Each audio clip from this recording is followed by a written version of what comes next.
Hello, this is Chuck Fry, founder and publisher of InnovationTools.com. In this video we're going to briefly explore a powerful but little understood creativity technique called a creative excursion. Let's start out by exploring what is a creative excursion.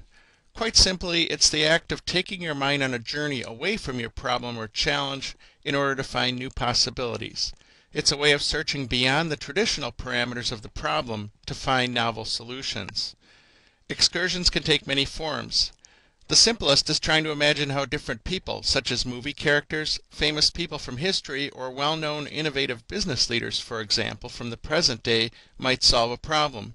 You can then use what you learn from this form of what-if thinking to generate novel ideas for your current challenge. A creative excursion has three basic steps. First, you temporarily put the current problem or challenge completely out of your mind. You mentally walk away from it for now. Secondly, think of something random. Take a creative journey to a different place. Imagine yourself in a different setting, or pretend for a few moments that current limitations don't exist. If your challenge involves increasing sales of a key product, for example, your excursion could involve considering the characteristics of a sea creature, for example. The third and final step is to take what you thought about on your mental excursion and adapt or force-fit some aspect of it to your present creative challenge. To make this a little more understandable, let's walk through an example. In our hypothetical creative challenge, we need to increase the sales of our most important product, widgets, by 20% in the next year. This is a significant increase that has been dictated by corporate headquarters. The problem is that we've tried everything, and the sales figure stubbornly increase by only 1 or 2% per year. So the first step in our creative excursion around this challenge, around this example, is to temporarily put this significant sales increase out of our minds. Just walk away from it mentally. In step 2 of our example, we need to think of a completely different topic and immerse ourselves in it. For the sake of this example, I decided to focus on sharks and their characteristics. In the third and final step of our example, we take what we've learned about sharks and try to adapt it or apply it to our current creative challenge, which once again is to increase the sales of widgets by 20%. Here are three top-of-mind ideas that I came up with. First, sharks inspire awe and fear. And I think we need some kind of a shock and awe marketing campaign that will move our customers out of their complacency and help them to understand why they need to buy our widgets now and how they can benefit them. It's time to be dramatic and to break through the clutter. Secondly, sharks are stealthy. They can move quickly and silently.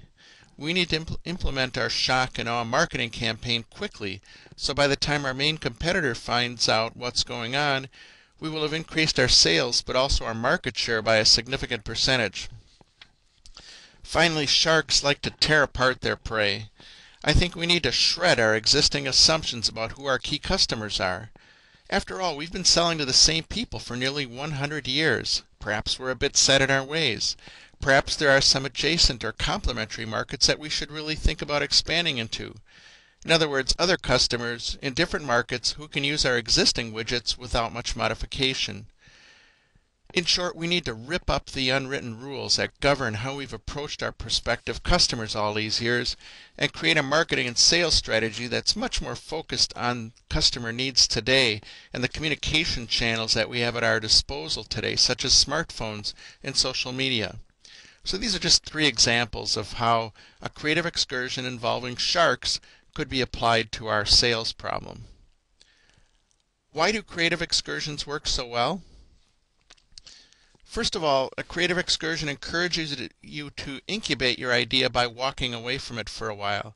If you understand how the brain works, your conscious mind is the parts that you're aware of, the subconscious is the kind of submerged 80% of the unseen part of the iceberg, if you will, that works behind the scenes, constantly making new combinations of your thoughts.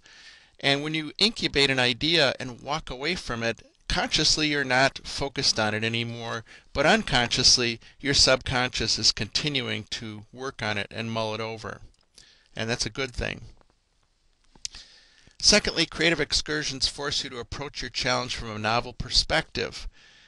And I might add, this is a perspective that you might not have ever considered or thought about if not for this excursion. So it's definitely a great way to whack your thinking and get you into a different mindset.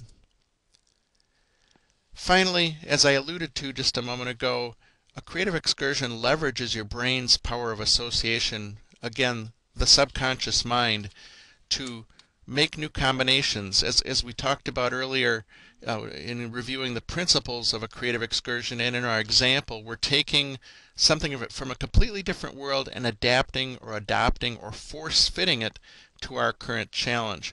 Inevitably, there's some element of it that can be used, so don't underestimate this. How can you use this technique? First, you can use a creative excursion when you want to develop more speculative ideas. In other words, ideas that go well outside the box. Secondly, you may find occasions where you run dry of ideas and you need some additional stimulus. You haven't come up with the really big idea you were hoping for.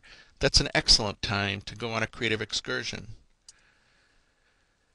Finally, if you're up against any kind of a roadblock or really need a breakthrough, like we talked about just a second ago, again, it's a wonderful time to try this technique.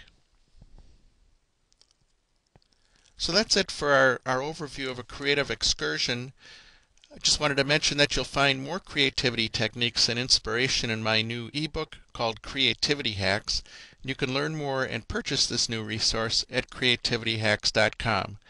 Again, I'm Chuck Fry, and I hope you found this video to be of value. Goodbye.